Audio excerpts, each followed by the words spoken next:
Hello दोस्तों। तो इस वीडियो के पहले मैंने आप सभी को एक कॉन्सेप्ट समझाया था रिगार्डिंग कि हम जो ज़ीरो से उनको एरे के लास्ट में कैसे मूव कर सकते हैं। ठीक है? आई होप कि आप सभी को समझ में आ गया होगा। अगर नहीं समझ आया होगा तो आप एक बार जाके फिर से वो वीडियो देख लीजिए। तो चलिए आगे बढ़ते हैं कोड की तरफ। अब हमारा जो एरे गिवन है ये है 1 0 2 0 3 4। ठीक है? अब अपने को क्या करना है कि सेम चीज़ इस ज़ीरो को और इस ज़ीरो को लास्ट में अपने को भेज देना है। ठीक है? तो चलिए सबसे पहले अपन क्या करेंगे, एक पॉइंटर बनाएंगे। ठीक है? जो कि हमारा रहेगा नॉन जीरो के नाम से, नॉन जीरो पोस्ट पोस्ट पर पोजीशन। आप किसी भी नाम से पॉइंटर बना सकते हो, इसको अपन जीरो से इनिशियलाइज करेंगे। ठीक है? उसके बाद फिर अपन एक फॉर लूप लगाएंगे जो कि आई इक्वल्स टू जीरो से स्टार्ट होगा और एरे डॉट लेंथ तक जाएगा। एरे डॉट लेंथ यानी कि इस जो एरे का लेंथ है वहां तक हमारा जो एरे है वो चलेगा। ठीक है? तो इस फॉर लूप के अंदर अपन एक इफ कंडीशन लगाएंगे और वो इफ कंडीशन क्या होगी? इफ कंडीशन ये होगी कि अगर एरे ऑफ आई, ठीक है, अभी हमारा एरे ऑफ आई यानी कि एरे ऑफ जीरो, और एरे ऑफ जीरो क्या है, वन है। ठीक है? अगर इक्वल नहीं होता है, इक्वल नहीं होता है किसके, जीरो के। ठीक है? अगर इक्वल नहीं होता है जीरो के तो अपन क्या करेंगे, अपन एरे ऑफ जे में, ठीक है, एरे ऑफ जे, जे नहीं ले रहे हैं अपन यहाँ पे, अपन क्या ले रहे हैं, नॉन जीरो पोस्ट ले रहे हैं। ठीक है? Array of non zero position पे अपन क्या करेंगे, एरे ऑफ आई की वैल्यू को डुप्लीकेट कर देंगे। ठीक है? और लास्ट में अपन क्या करेंगे, नॉन जीरो पोस्ट को प्लस प्लस कर देंगे। ठीक है?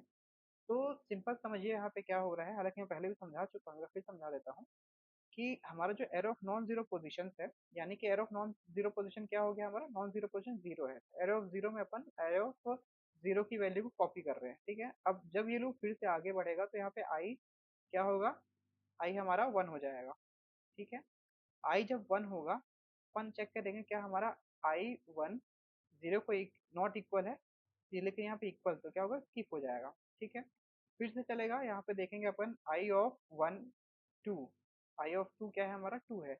क्या जीरो को इक्वल है, तो इक्वल नहीं है, तो अपन यहाँ पे क्या करेंगे, अब हमारा ये प्लस प्लस हो गया था तो हमारी जो नॉन जीरो पोजिशन थी वो क्या थी, वन हो गई थी, तो आगे बढ़ेगा, है ना। आगे बढ़ने के बाद क्या होगा कि इस वाली पोजीशन पे, यानी कि इस वाली पोजीशन पे क्या होगा, ये वैल्यू कॉपी हो जाएगी। सेम हमारा फिर जे आगे बढ़ जाएगा, यहाँ पे तो स्किप हो जाएगा आई, यहाँ पे हमारा आई जाएगा। ठीक है? यहाँ पे आई जाएगा और जे हमारा यहाँ पे कॉपी कर देगा सी को। इस तरीके से जो है हमारा वन टू थ्री फोर एक लाइन पे आ जाएगा और लास्ट में हमारा जीरो थ्री कितना थ्री फोर बस बचेगा, क्योंकि बाकी की वैल्यूज हमने कॉपी कर चुकी है। ठीक है? तो अब वैल्यूज तो कॉपी हो गई, लास्ट में हमारा एरे जो है कुछ इस टाइप से दिखेगा। कैसा दिखेगा, वन टू थ्री फोर। ठीक है? ये हुआ, और फिर से थ्री एंड फिर से फोर, क्योंकि अभी तक हमने उसको जीरो नहीं बनाया है। तो जीरो बनाने के लिए अपन एक और फॉर लूप लगाएंगे। ठीक, एक और फॉर लूप लगाएंगे अपन, ये भी सेम पोजीशन से चलेगा। ठीक है? एरे डॉट लाइन तक जाएगा, लेकिन ये स्टार्ट कहाँ से होगा, हमारा नॉन जीरो पोजीशन से स्टार्ट होगा। ठीक है? नॉन जीरो पोजीशन से क्यों स्टार्ट होगा, क्योंकि हमारा जो लास्ट वैल्यू थी जो कि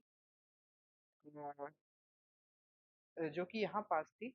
ठीक है? इसके बाद अपन ने प्लस प्लस किया था उसको, क्योंकि वो कंडीशन फुलफिल हो चुकी थी, ताकि हमारा जो जे पॉइंटर है वो यहाँ पे आ जाए, यानी कि नॉन जीरो पोस्ट का पॉइंटर वो यहाँ पे आ जाए और लास्ट की जो टू वैल्यूज है वो जीरो में कन्वर्ट हो जाए।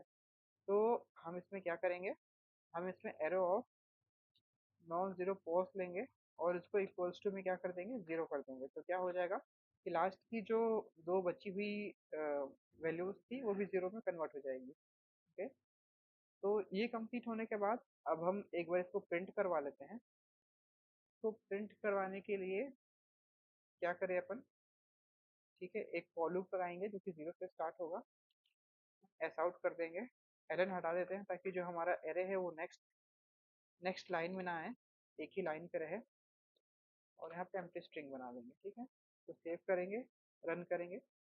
तो रन करने के बाद आप देख सकते हो यहाँ पे कुछ एरर आ रही है। मिस्टेक क्या हो गई थी कि यहाँ पर जब हमको जीरो प्रिंट करना था यहाँ पे हमने आई की जगह पे नॉन जीरो पोजीशन मेंशन कर दिया था, जिसकी वजह से जो एक जीरो था वो तो आ रहा था, लेकिन जो लास्ट जीरो था वो आ नहीं रहा था, है ना।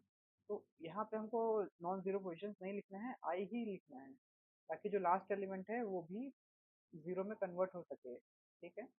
उसके बाद फिर अपन इसको प्रिंट कर लेंगे। अब मैं आपको रन करके दिखाता हूँ, तो देखिए यहाँ पे जो लास्ट के दो जीरो हैं वो बन चुके हैं जीरो, और लास्ट स्टार्टिंग के जो चार एलिमेंट थे वो 1 2 3 4 हो चुके हैं। तो इस तरीके से हमारा जो जीरो था सेकंड और नहीं, फर्स्ट और फोर्थ इंडेक्स पे, थर्ड इंडेक्स पे वो हमारा पीछे पे ट्रांसफर हो चुका है।